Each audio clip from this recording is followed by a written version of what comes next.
Screen पे एक tweet देख रहे हैं, जिस ट्वीट में एक यूरोपियन एक्सपर्ट हैं जो कह रहे हैं कि भारत यूरोप का दुश्मन बन रहा है और रूस भारत के साथ कुछ ऐसा प्रोग्राम आगे बढ़ा रहा है। जानेंगे आखिर क्या है मामला। इस बीच जेलेंस्की भारत आ रहे हैं पीएम मोदी से मिलने के लिए और सबसे बड़ी बात ये, डोनाल्ड ट्रंप और उनके बेटे दोनों का गुस्सा जेलेंस्की के ऊपर फूटा है और इस बीच वो भारत के लिए निकले हैं। क्या भारत रूस और यूक्रेन में शांति करवा पाएगा? जियोपॉलिटिक्स में बहुत कुछ चल रहा है। हमेशा की तरह वर्ल्ड मिरर के इस एपिसोड में जानने को मिलेगा बहुत कुछ। आइए जानते हैं इन खबरों को विस्तार से। भारत और यूरोप की बात तो बाद में करेंगे। इस वक्त जेलेंस्की के साथ क्या हो रहा है, इस स्क्रीन पर एक कार्टून देख रहे हैं। इस वक्त ये कार्टून बहुत ही ज्यादा फेमस है। इसमें दिखाया जा रहा है कि पुतिन बैठे हुए हैं शांति वार्ता के लिए बात करने के लिए और यूक्रेन जाना नहीं चाहता है। अमेरिका घसीट कर लेकर जा रहा है। क्या सीन कुछ ऐसा ही है? अभी का सीन तो कुछ वैसा ही दिख रहा है, लेकिन इसके पीछे एक बड़ा कारण भी है। अभी अमेरिका चाहता है रूस यूक्रेन के बीच में शांति हो जाए और ये युद्ध बहुत ज्यादा आगे न बढ़े। अमेरिका ने एक प्रस्ताव भी दिया, लेकिन इस वक्त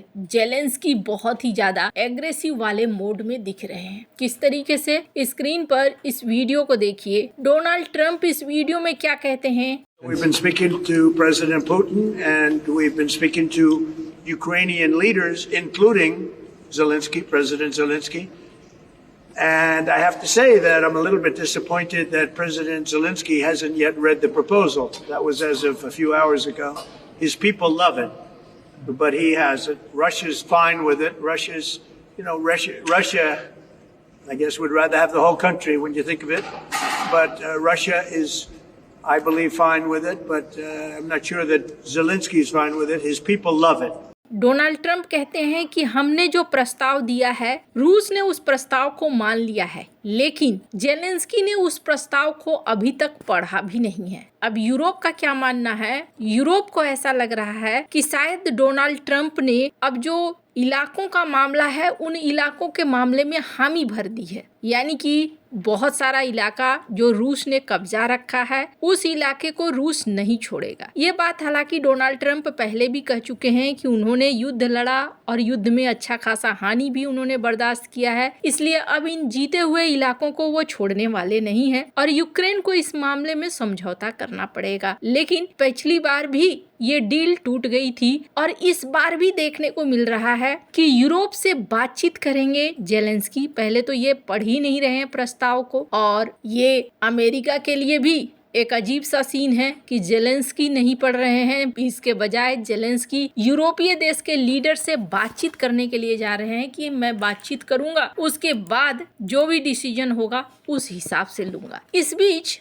जूनियर ट्रंप, उन्होंने भी अपना बयान जारी किया है। स्क्रीन पर एक वीडियो देख रहे हैं आप। I think he may. What's good about my father and what's unique about my father is you don't know what he's going to do. The fact that he's not predictable, he's not following the playbook of every clown who's, again, been a bureaucrat for decades, you don't know.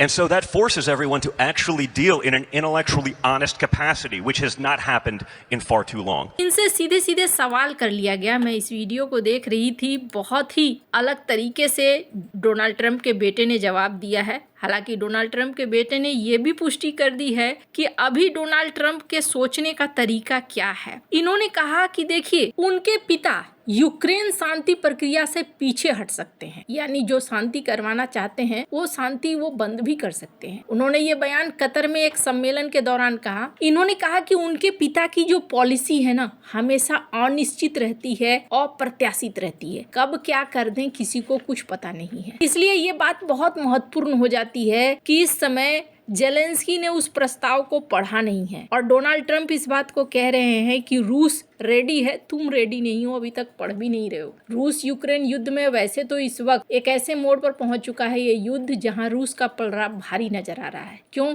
Zelensky का पक्ष कमजोर है। एक तरफ तो रूस और America ये संकेत दे चुके हैं कि उनके बीच वैसी दुश्मनी नहीं रही अभी, वहीं अब अमेरिकी राष्ट्रपति डोनाल्ड ट्रंप के बेटे डोनाल्ड ट्रंप जूनियर भी इसी तरह की बात कह रहे हैं कि अमेरिका भविष्य में यूक्रेन को दी जाने वाली मदद को रोक सकता है। अब यहाँ पर एक और चीज उन्होंने कही जो बहुत ज्यादा महत्वपूर्ण है। इन्होंने कहा कि यूक्रेन युद्ध से पहले रूस से ज्यादा भ्रष्ट था यूक्रेन, और ये बात अमेरिकी रिपोर्ट में भी कही गई थी।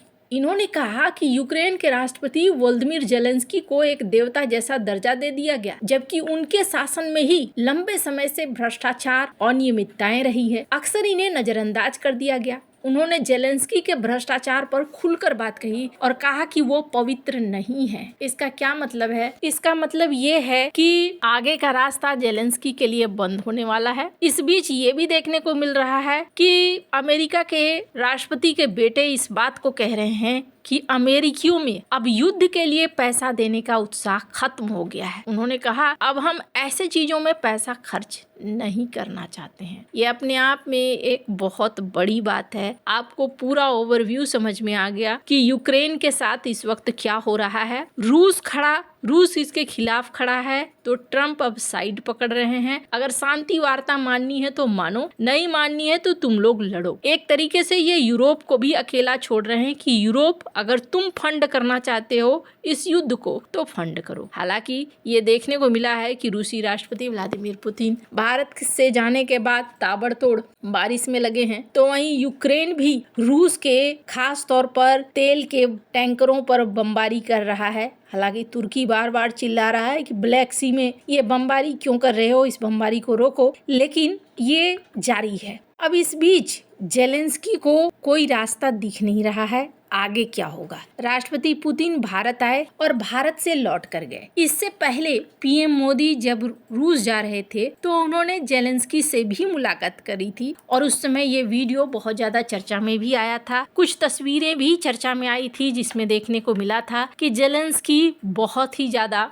उदास नजर आ रहे थे। एक बार को तो ऐसा लगा जैसे गले लग के कह रहे हों ये सारी समस्याओं से बचा लो और इस मुसीबत से निकालो। अभी राष्ट्रपति पुतिन के जाने के बाद वोलोदिमीर जेलेंस्की भारत आ सकते हैं और इसको लेकर महीनों से तैयारी चल रही है। दरअसल उन लोगों को भी पता है कि इस बार राष्ट्रपति पुतिन आने वाले हैं, तो ऐसे में दोनों तैयारी कर रहे हैं कि कब राष्ट्रपति पुतिन के बाद वो लोग भी आए। हालांकि भारत के लिए ये एक अच्छी बात है। भारत दोनों को ही दिखा रहा है कि हम दोनों ही तरफ सामान है। जब पुतिन भारत आए थे तो उन्होंने कहा था किसी पक्ष की तरफ नहीं हूँ, ऐसा नहीं है, मैं एक पक्ष की तरफ हूँ और वो है शांति। दोनों देशों में शांति होनी चाहिए। अब यहाँ पहुँचते हैं ये, और पहुँचने के बाद हो सकता है भारत की मदद लेना चाहें रूस की तरफ, और दूसरा भारत के साथ उनके इकोनॉमिक रिश्ते भी हैं। खैर, अगस्त 2024 में ही तैयारियां शुरू हो गई थी। साल 2024 के 23 अगस्त को पीएम मोदी पहुंचे हुए थे, जहां उन्होंने मुलाकात भी करी थी। अब आगे उम्मीद की जा रही है कि ये वार्ता भी सफल रहे और रूस यूक्रेन युद्ध समाप्त हो जाए। अमेरिका इस वक्त अपना पूरा फोकस अपनी इकोनॉमी पे लगा रहा है। वो किसी भी तरह की मदद करने के लिए नहीं जाएगा और वो यूरोप को भी कहीं न कहीं इस तरह की सलाह दे रहा है। हालांकि यूरोप भी इस स्थिति में नहीं है कि इकोनॉमिक तौर पर इस युद्ध पर उतरे। अगर उतरता है तो ये युद्ध बहुत लंबा हो सकता है, पर यूरोप का अपना डर है। यूरोप को ये लग रहा है कि रूसी राष्ट्रपति व्लादिमीर पुतिन सिर्फ एक जगह तक नहीं रुकेंगे, वो धीरे धीरे और भी ज्यादा आगे बढ़ते चले जाएंगे। वैसे आपको क्या लगता है इन सब मामले में, आपकी क्या राय है, कमेंट कर जरूर बताएं। जल्द मिलते हैं अगले वीडियो में नई खबर के साथ।